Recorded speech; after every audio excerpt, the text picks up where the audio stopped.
Well, hello, friends. It's Thursday, and it's time to get together in the Word so that the Word gets into us. We're moving along through the Gospel of John, pretty fast paced because, like I said, the chapters in John, they're very long, and there's always a lot of great stuff there. So, stay with me here. Take a deep breath, maybe, or whatever you got to do, because we're jumping into chapter 5, starting in verse 1, which says, After this, a Jewish festival took place, and Jesus went up to Jerusalem. By the sheep gate in Jerusalem, there's a pool called Bethesda in Aramaic, which has 5 colonnades.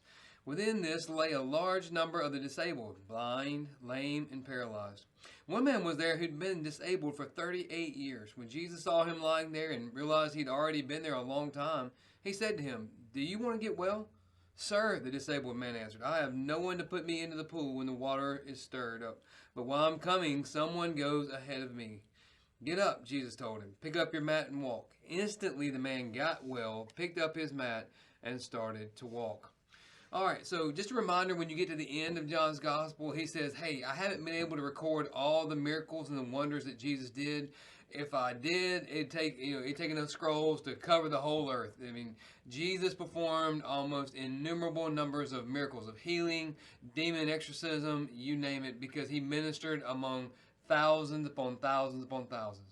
But the ones John did record had a purpose. And often, it's not just the individual who's receiving the healing, but how people respond to that. And that's really the point here. So here we have after this in verse 1, which means that following his healing of the man's son. The man's son was going to die. Jesus didn't even go there. He just told the father, go back home, your son's going to live.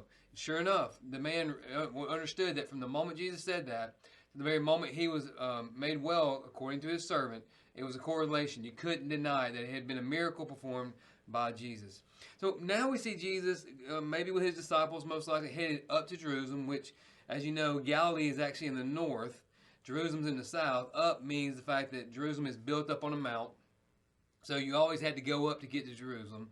And here he comes to an area known as Sheep Gate, Solomon's Colonnade, Bethesda, and there's a pool there that if you go in Scripture, you see that there was an angel. Once a year, an angel would come and stir that pool. And when that happened, the first person to reach the pool would receive healing for whatever disease or whatever disability that was ailing them. Now, it says large numbers of disabled would stay there. They would remain there waiting for the angel to stir that pool, those who were blind, lame, and paralyzed. Now, it's no coincidence that Jesus isolates or narrows his focus to one guy here.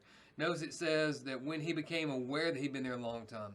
Jesus knew how long he'd been there. Jesus had all knowledge, and so he knew this guy had been there for 38 plus years. He knew that for 38 years, this guy had been lame, unable to get himself into the position where he could get into the pool quickly. In fact, he even says that. Before I can get there, people cut me off. They get there first. I don't have anybody to put me in the pool. To which Jesus responds, okay, no big deal. Get up, pick up your mat, and walk. And with that, it says instantly, John says. Instantly. Makes me think about Mark's favorite word, immediately. Instantly, the man got well, picked up his mat, and started to walk. There's so much about that in the physiological sense that's really a miracle, in the fact that here for 38 years, he hadn't been able to walk, hasn't experienced that with his legs and with balance and all that. And yet, immediately he has balance, he has strength, he has the ability to coordinate well. Everything that comes to us through that natural process of developing, he has it immediately. It's a miracle. Nothing short of a miracle. God-ordained miracle. And yet there's a group there that's not willing to receive it. In fact, they reject it for one simple reason. Look again in verse 9. Now that day was the Sabbath. There's a clue. And so the Jews said to the man who had been healed, "This is the Sabbath. The law prohibits you from picking up your mat." Now, maybe they didn't recognize the guy. Maybe they didn't know the guy. They probably didn't spend much time in that area because running the risk of being unclean. But he'd been there for 38 years, so maybe they did know this guy. Maybe they were aware that he at one point for 38 years had been lame. Now he miraculously was healed. The one thing they did know for sure is that he was carrying his mat, and that had been prohibited by some of the elaborations of the Sabbath law. It wasn't the Sabbath law as God gave it. It was the elaborations of the Sabbath law, which honestly, if you ever read through some of those, ridiculous. how men had taken and just so stretched out and misapplied the ideas behind Sabbath. And so this guy says, the man who made me well told me to pick up your mat and walk. Who is this man who told you to pick up your mat and walk? You know what it says? They didn't say, who is this man who healed you? They said, who's this man who told you to pick up your mat and walk? God didn't know. He didn't know who it was because Jesus already slipped out of the way. But here's the thing, friends. A miracle had been performed. This guy, in fact, this guy said, the man who made me well. This guy is telling them that something happened to me that put me in a position where I could actually stand up, where I could do what I'm doing right now. And again, I was telling you earlier that it might be that they know who this guy is, this disabled man. They may know who he is. And yet, still, all they focused on was, who told you to pick up your mat and walk? They're not acknowledging the miracle at all, which tells me that their hearts were hard. Their focus was not truly on God's righteousness, but on man's righteousness as he could go about accomplishing and achieving it. But what I see in this is a tremendous warning for us. I think sometimes we get so caught up in how something happens that might be outside of our normal patterns or might be outside of what we're comfortable with. And it's not that it violates Scripture or any aspect of the law or anything like that, nothing like that. But it's just not the norm, we might say. It's not the pattern we're comfortable with. And instead of rejoicing that what happened is indeed a tremendous praise to God and a blessing to an individual, we will criticize and critique the result, or we'll criticize and critique how they're responding to it. You know, like for instance, a person gets gloriously saved, let's say an adult, who maybe they lived a hellish life. And then suddenly they're born again. They're gloriously saved. And out of that, they have a tremendous charisma about them. They're excited. They're telling everybody. I mean, they're almost like a kid with a new toy. And somebody will go to them and say, hey, you need to calm down. Oh my goodness, really? No, you need to get excited. You need to amp it up a little bit. We need to get super pumped. And that's just one example. There are other examples that we can see where a person that maybe, like I said, not doing it the way we're comfortable with it being done or not the way it has been done, and yet it's effective and it's producing kingdom results, but yet we'll criticize and critique that all because it just doesn't fit the narrative like we want it to fit the narrative. Well, guess what? We're no better than these Pharisees. We're no better than these who have approached this guy, these religious people, to order him, hey, you can't do this. And who told you to do that? Instead of saying, man, who healed you?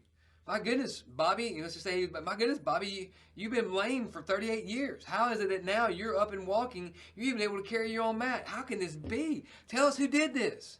No. All they did was, what are you doing carrying that mat around? Tell us who did this, and we'll go take care of it. How unfortunate. Here's the miracle-working Messiah right in their midst, giving them clear, undeniable evidence to his identity, and they refused it. They rejected it, and ultimately they rejected him. Tell you what, friends, we must be careful that we don't allow personal preferences or personal conveniences and comforts to cause us to miss where Jesus might be working and join him there.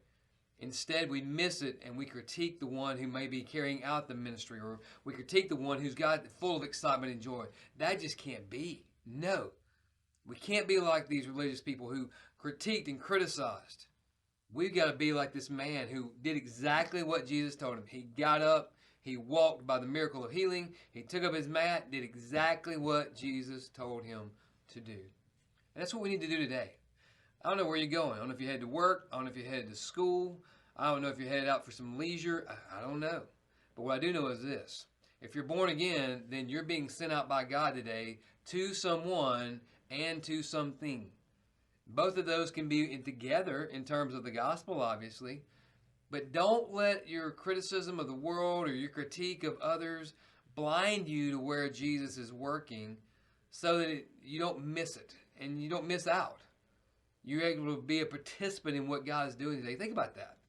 The God who created the universe, merely by his spoken word, has decided to commission you to be a part of his mission and ministry today. That's a pretty prestigious position, would you say? In fact, I would argue there's not a more prestigious position. So, commit yourself, set aside conveniences, and instead be wholly sold out to his commission for your life, going out, living sent.